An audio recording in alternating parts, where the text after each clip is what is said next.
Today's thing is sort of a return to a more orthodox educational kind of mode, hopefully not to such a degree that it's boring.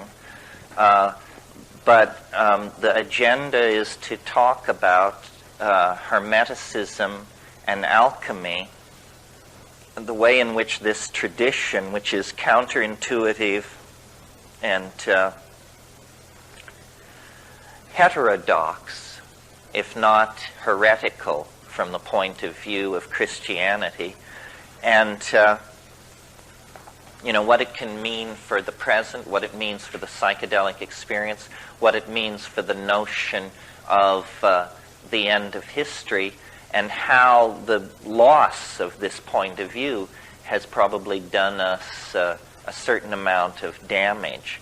The great tension in the Middle Ages was between the late Middle Ages, was between the magical schema, the magical view of human beings, and the Christian view. And the Christian view is very strongly marked by the idea that of man's fall, that we screwed up early on, and somehow then, by virtue of that, we're forced into a secondary position in the cosmic drama. We are doing penance as we speak. The world is a vale of tears. The lot of human beings is to till hard land, and we are cursed unto the 19th generation or something like that by the fall of our first parents. And we can be redeemed. This is, I'm giving you the Christian rap. We can be redeemed through Christ, but we don't deserve it. It is, if you are saved, it is because there is a kind of a hand extended to you from a merciful God who is willing to overlook your wormy nature and draw you up in spite of yourself. And this is deep in us, no matter how, whether you may not think you've bought in because you're black or because you're Chinese or something, but it's just in the air we breathe.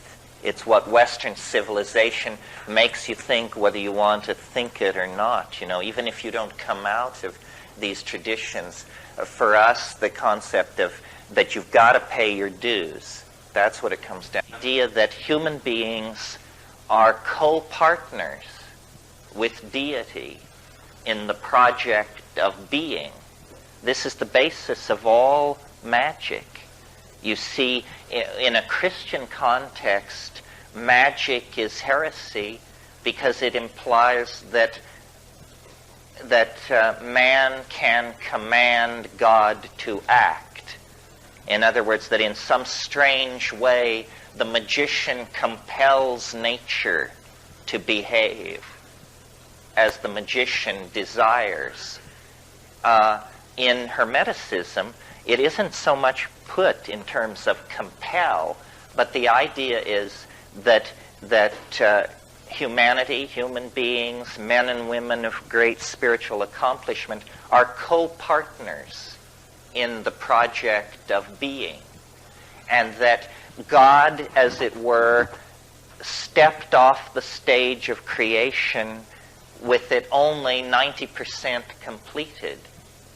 And the rest is left in the hands of his brother. The Hermetica actually refers to humanity as the brother of God. So it's a completely different attitude toward being human. It's an empowering attitude. With power comes the potential to abuse power, because you're no longer a worm.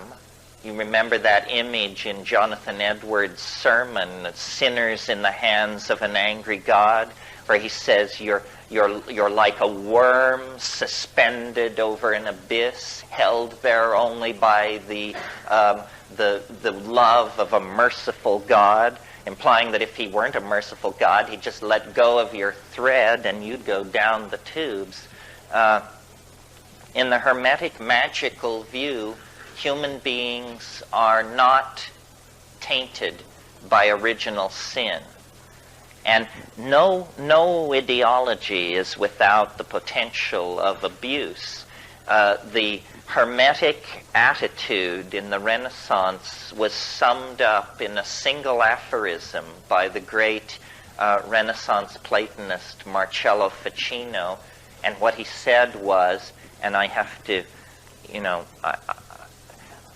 there's no sexism in all of this. You just have to realize these guys were primitive types and they hadn't confronted the political issues we've confronted. So when they say man, they mean humanity.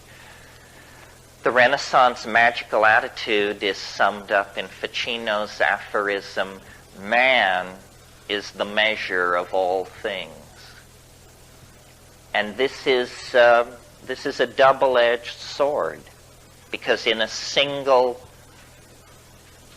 affirmation, you cast off the guilt trip. You cast off the view of ourselves as a flawed creature. But when you say man is the measure of all things, you could be the chairman of the board of Louisiana Pacific or Dow Chemical. This is approximately their attitude. In other words, it ain't rainforests, it's not the life of the earth, it's none of that malarkey. We are to be the measure of all things. So it has to be tempered. We'll probably end up talking a bit here about the pathological expression of the Hermetic position, which is called Faustianism. And Faustianism is where you have unbridled ego, unbridled faith in the intellect, so that you proceed forward without self-doubt. If you haven't read Faust recently, it's a surprising read. First of all, it's very funny. It's hilarious. It's funnier than any of Shakespeare's plays, I think. And the way it ends is the guy dedicates himself to land reclamation and the draining of swamps to build low-cost housing for poor people.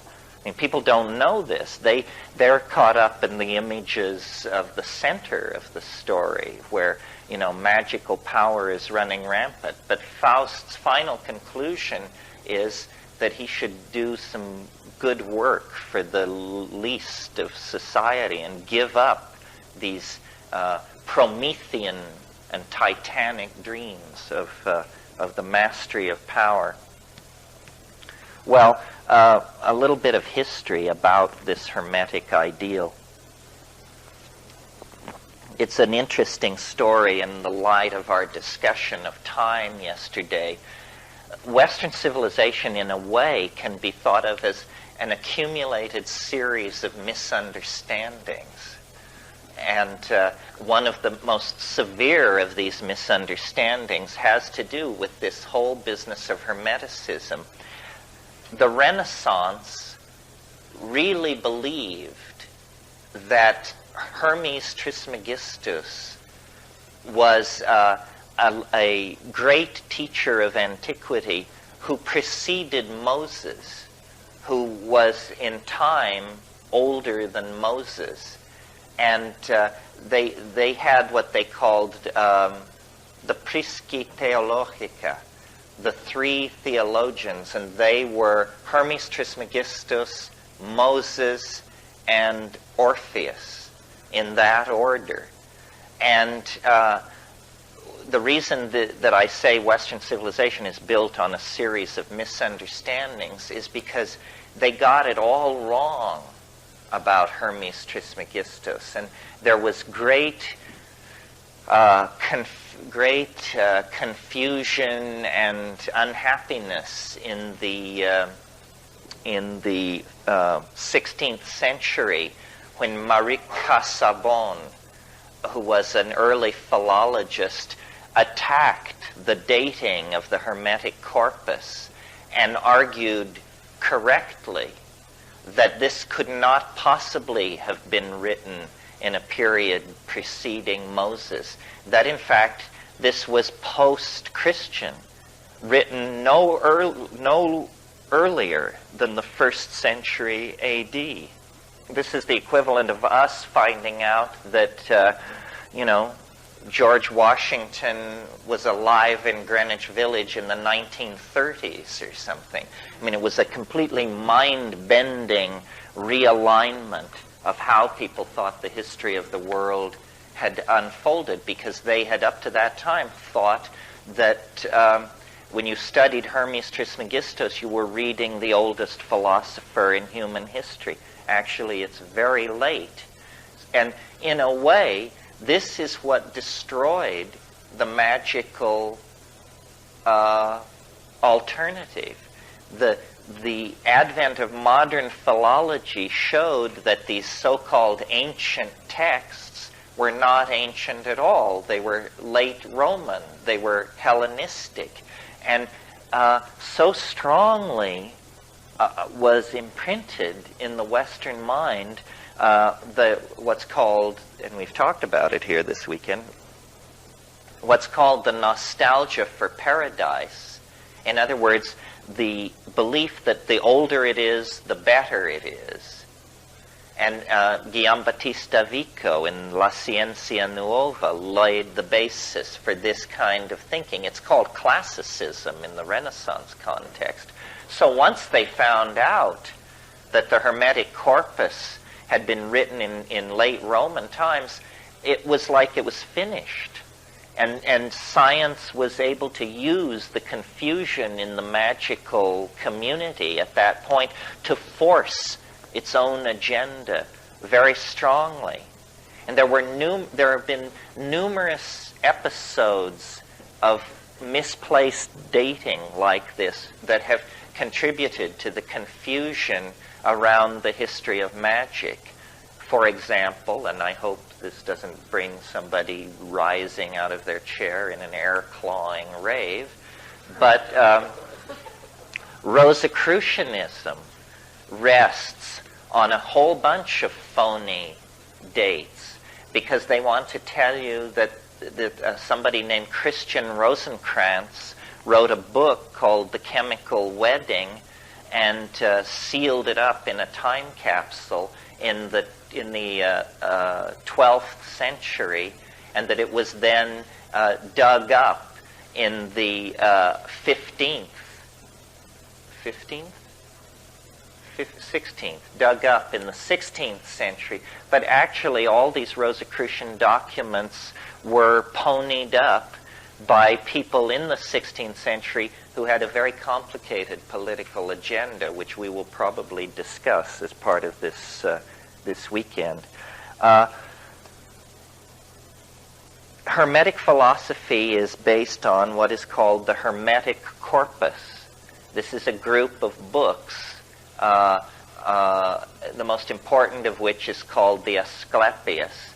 And these books, most of them, were completely lost during the Middle Ages.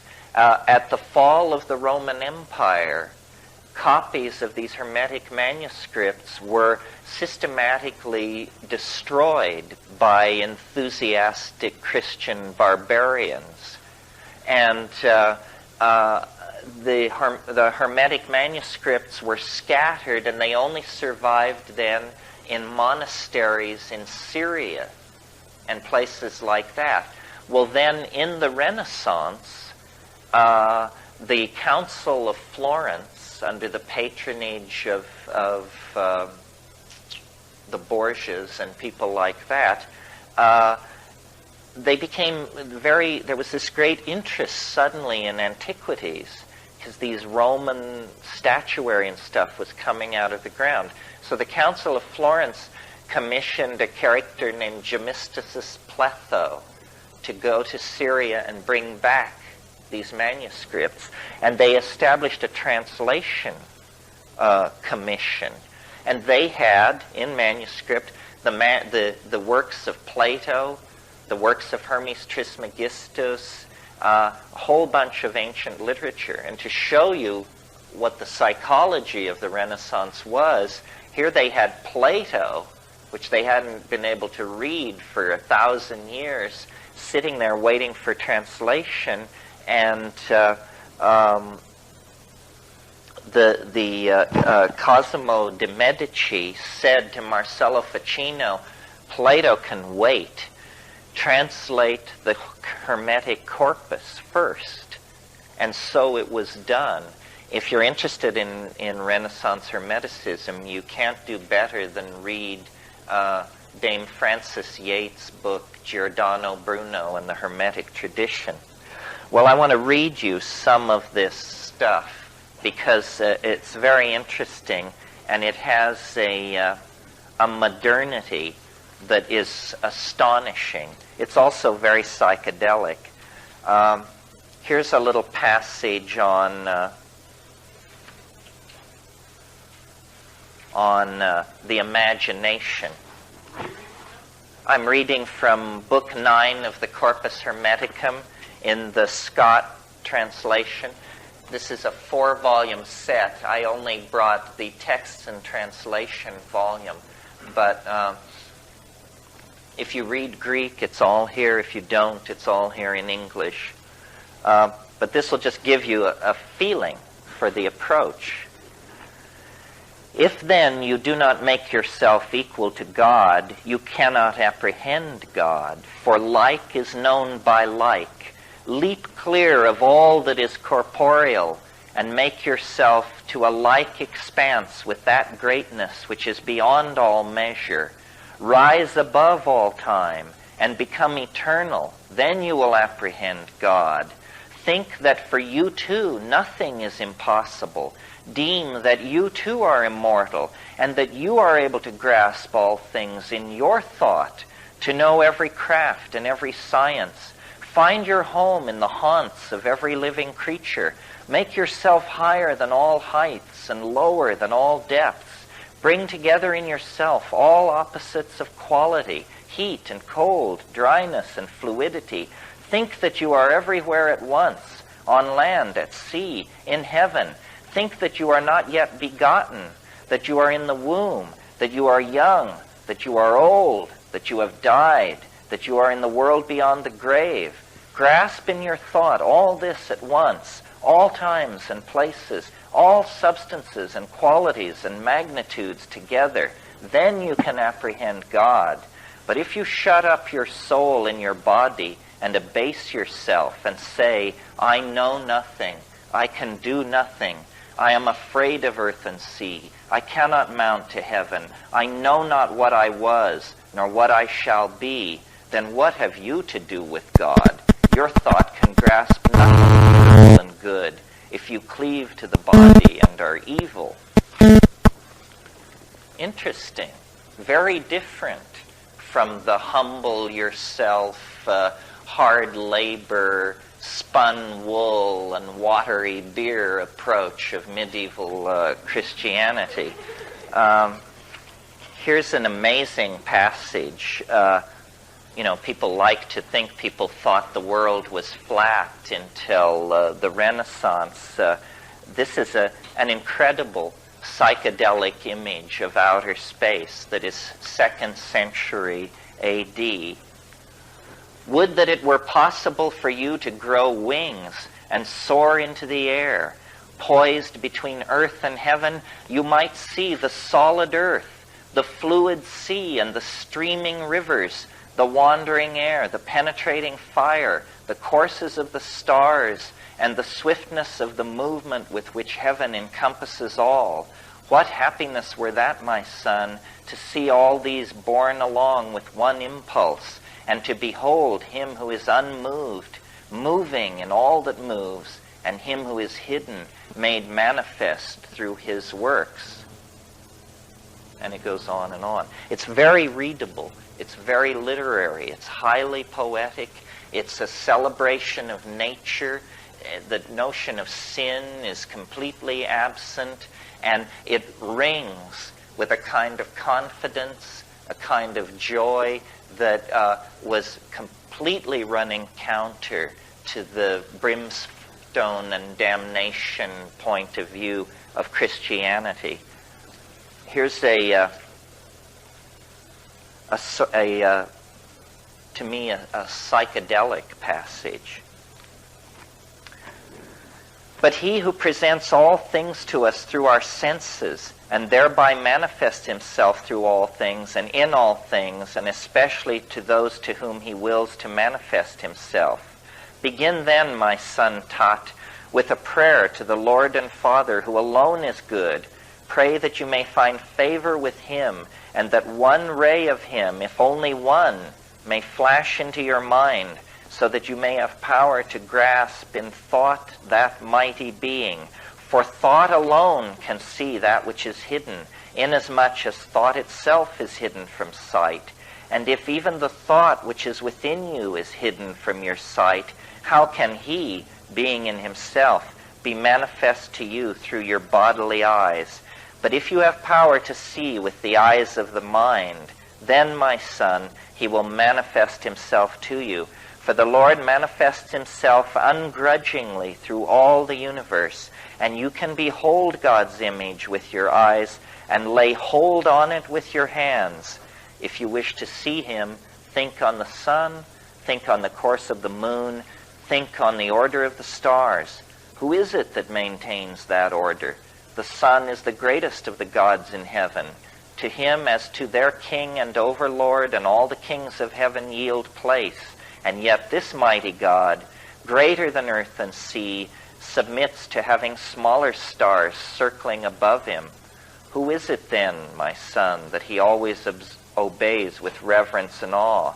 Each of these stars, too, is confined by measured limits and has an appointed space to range in. Why do not all the stars in heaven run like and equal courses? Who is it that is assigned to each its place and marked out for each the extent of its course? And so forth. So it's a nature-oriented, celebratory. It glories in the exercise of the mind. It is not doctrinal. It is not pietistic. It is magical, psychedelic, expansive. And I'm not implying that they used psychedelic substances. The evidence for that is incredibly murky and hard to get at. And probably they didn't. I mean, one of the real tragedies of Western history is that Western Europe is so poor in psychoactive plants. I mean, had Western Europe stayed in touch with the mystery religions of ancient Greece, Christianity would never have been able to force its agenda to the degree that it did. I think you can make an argument that there were psychedelic mysteries in Europe, probably up until the time of the fall of Eleusis. Hermeticism is only one heterodox strain among many that were in existence in Europe in the late Roman period, and that then partially survived into the Dark Ages. I mean, you have Neoplatonism, which is a group of philosophers in the 3rd and 4th century, who Plotinus, Porphyry, Proclus, and that crowd, and they took Plato, the late Plato, and contorted that into a mystical doctrine of emanation. They were what are called emanationists. What this means is you start with, it's either called the One or the Unnameable or Brahman, Atman, or something like that, and then you have a series of declensions into more and more material and more multiplistic expressions of being. These Neoplatonists were emanationists, and their theories about how the universe is constructed have become sort of the unconscious basis of all later magical speculation. They are the people who brought the angels into the picture so intensely, because they were trying to create a descending hierarchy of being from the most high down to the most low. And angels, once set in place, became a real problem for Christianity, because they are not very easy to distinguish from the old stellar demons of paganism. Paganism was largely the belief that the power of the stars could be drawn down to earth through sympathetic magic, really, by setting up resonances in a ritual situation. You could draw the power of the stars down into your projects and your intentions.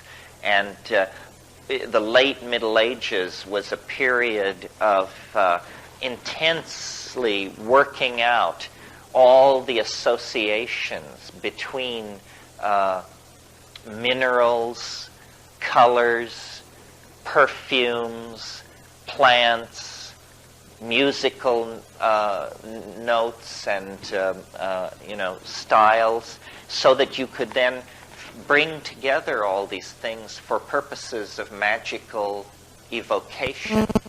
And if any of you are interested in this, the book to read, which will point you toward many other interesting books, is a wonderful book called Spiritual and Demonic Magic from Ficino to Campanella. Some of you may remember Campanella. Hell of a fighter. Anyway. Hello?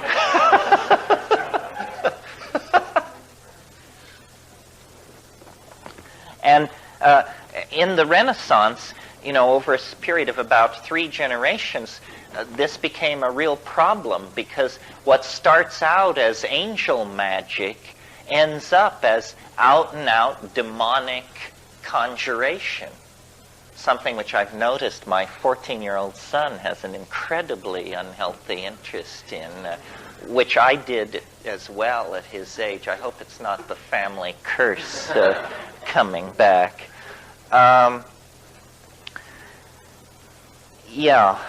So I mentioned the dating error. It was Lactantius, who was one of the fathers of the early church, one of the patristic writers. That's that generation of theologians that followed Christ, who canonized the Christian religion. And he placed Hermes Trismegistus as older than Moses, older than Pythagoras, older than Plato. And then it wasn't until Marie Casaubon corrected that problem. See, we forget how the really transformative breakthrough that was represented for Western Europe by the recovery of all of this ancient literature. It had been completely lost. And also a misimpression that probably needs correcting is, I think most people who are not schooled in Western history think that the further back in time, the more quote-unquote superstitious people were. This isn't actually the case. It isn't a case of the further back in time you go, the more belief in demons, magical conjuration, and stuff like that you get. The 10th, 11th, and 12th centuries in Europe were periods of remarkable piety and intellectual cohesion. Of course, it was also some kind of a fascist nightmare. That's how they achieved it. They had stamped out paganism.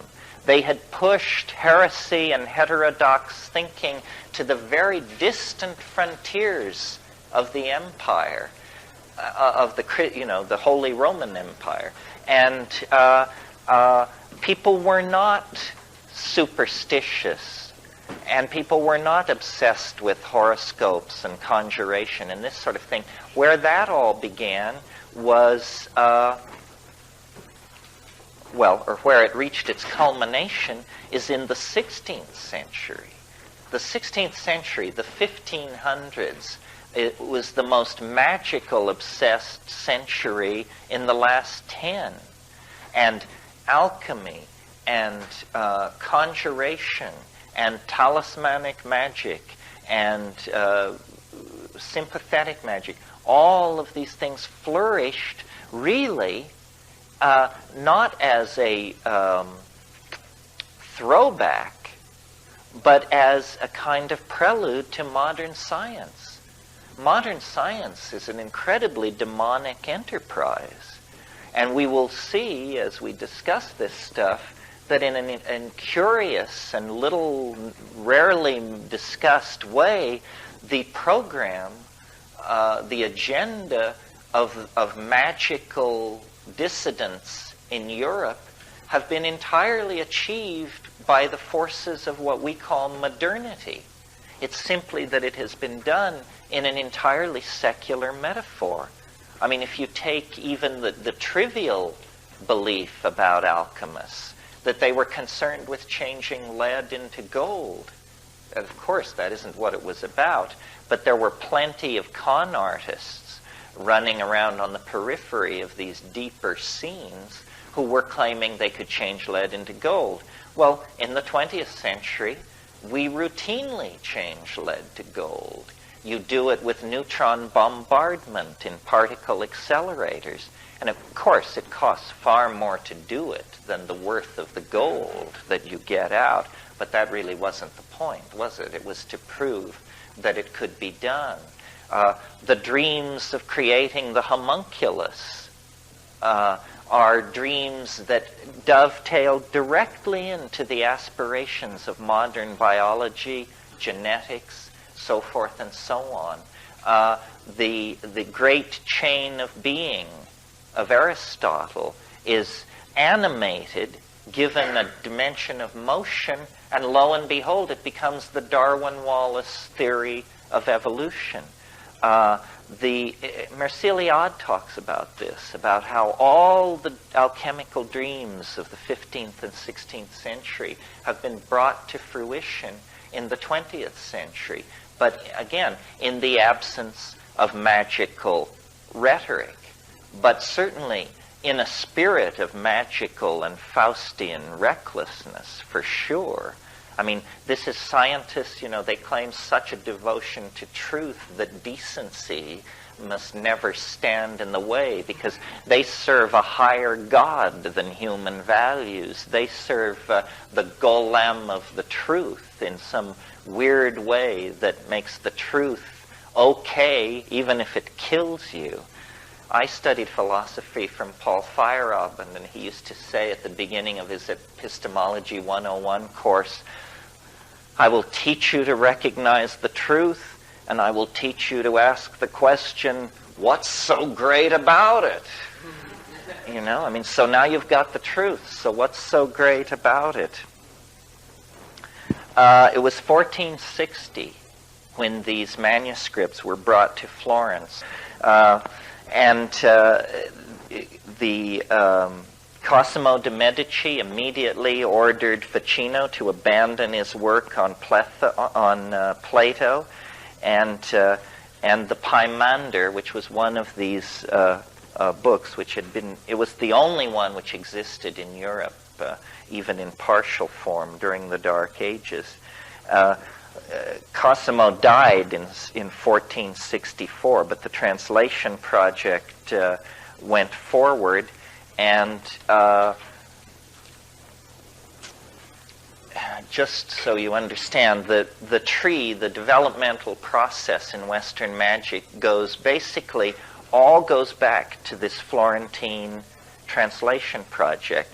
And from there, people who were well-placed got a hold of this stuff. The most important person probably being a person, certainly an unsung hero in the development of Western thought, Trithemius, Bishop of Sponheim.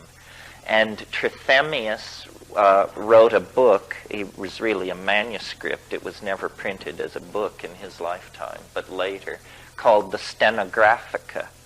And in it, he put forth many of these magical doctrines and also encryption methods for code making and breaking so that this stuff could be circulated under the eyes of the clergy without causing a problem.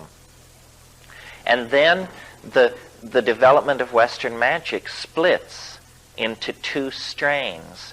The Bruno strain, Giordano Bruno. I understand he's running for President of the United States this year. Giordano Bruno and his school, he was a Franciscan monk who ended up being burned at the stake. His sin for which he was burned at the stake was he was sitting on a rooftop of one of these Italian city-states one evening, presumably smoking some pretty decent boo that they'd brought in from North Africa. And he was looking at the stars, and it occurred to him, these things are suns. These little points of light are like the sun. Jesus Christ! And in a single moment, the universe became infinite. And he said, if these are suns, and he just, his mind was boggled, literally. I mean, can you imagine inside the medieval worldview where they have these concentric shells of angels and demons and all this? Suddenly, this guy gets it in a single moment, and he sees that the universe is infinite, and he begins to say so. And this is against Aristotle. And the church just goes nuts, and they drive him out of Italy, and he has a whole bunch of adventures in England and other places. Eventually, he makes the mistake of coming back to a place in northern Italy where he's betrayed by his patron, and he's burned at the stake for a point of view which all of us take quite for granted. The other strain of magic coming down from Trithemius is the D strain.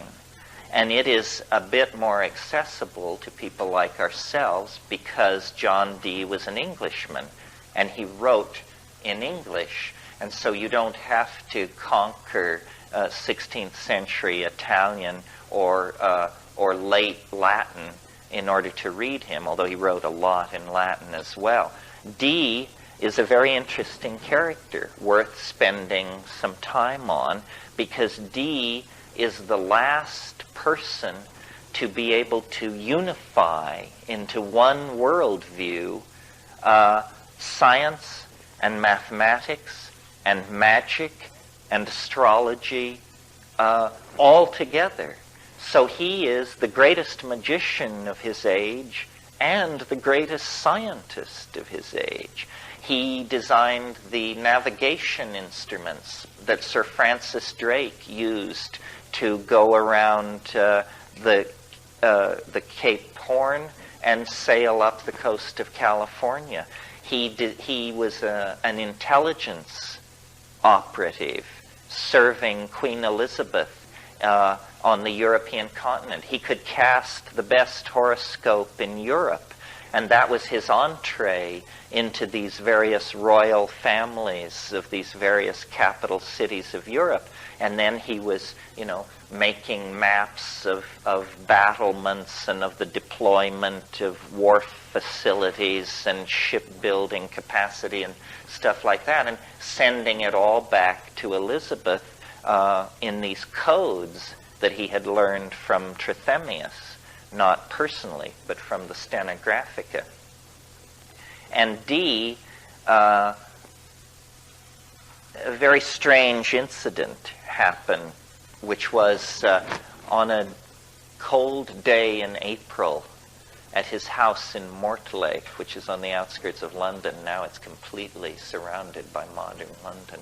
I should say, he had the largest library in England. He had 6,000 books. Sir Philip Sidney and the Queen would occasionally call upon him to shoot the bull. And he was a very learned man. So one day in April of 1582, he's working at his desk at his room in Mortlake, and he goes outside. There's some disturbance in the garden, and he goes outside.